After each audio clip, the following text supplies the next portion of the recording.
Di dalam harta kita bukan milik kita semua. Ada milik orang susah. Dan ada yang wajib kita bagi yang namanya zakat. Ada yang sunatnya kita bagi namanya sedekah atau infak. Dua-dua tu Allah akan bagi pahala. Dan pahala ni pahala yang terlalu amat berharga di akhirat nanti. Sebab tu orang mati, dia minta apa dengan Allah? Minta nak hidup. Dia nak buat apa? Dia nak sedekah. Ingat nak solat? Tak. Ingat nak puasa? Tak. Ingat nak bangun malam? Tak. Ingat nak datang masjid? Tak juga. Dia nak itu. Kenapa? Nilai dia.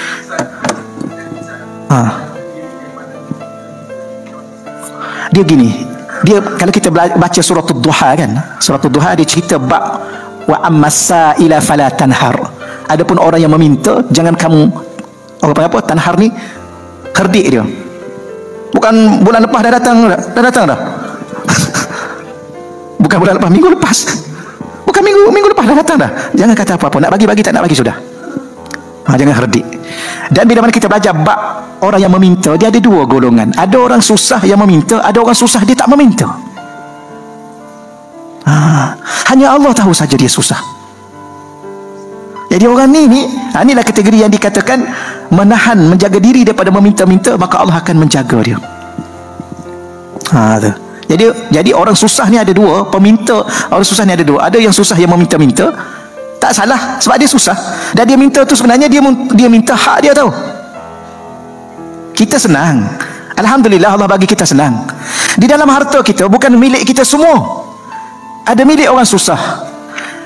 Dan ada yang wajib kita bagi yang namanya zakat. Ada yang sunatnya kita bagi namanya sedekah atau infak. Dua-dua tu Allah akan bagi pahala.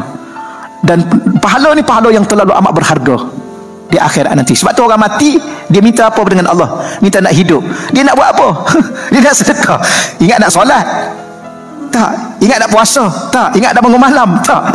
Ingat nak datang masjid? Tak juga. Dia nak itu. Kenapa? Nilai dia. Maka di saat orang tu datang pada kita, dia minta, sebenarnya mungkin Allah hantar dia pada kita sebab ada pada kita harta yang hak orang. Hak siapa? Hak dia lah.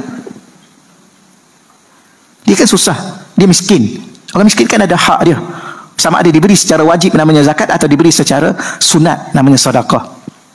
Tapi ada orang ni, dia jaga diri dia. Dia tak meminta. Orang ni insya-Allah Allah akan jaga dia. Yang tadi pun Allah jaga juga. Dia tak ada masalah, bukan salah pun dia minta, sebab dia minta bukan dia minta hak dia kan. Macam sebab tu kita bila mana kita bayar zakat, kita kena terima kasih pada penerima zakat.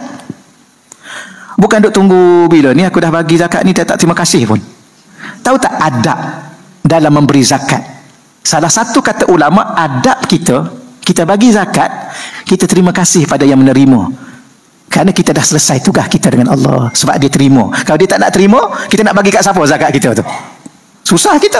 Maka selama itulah kita sedang menanggung kewajipan yang tak selesai. Jadi di mana ada orang fakir miskin, anak yatim apa yang 8 tu, kita boleh dah bagi dah. Alhamdulillah dah selesai dah kita.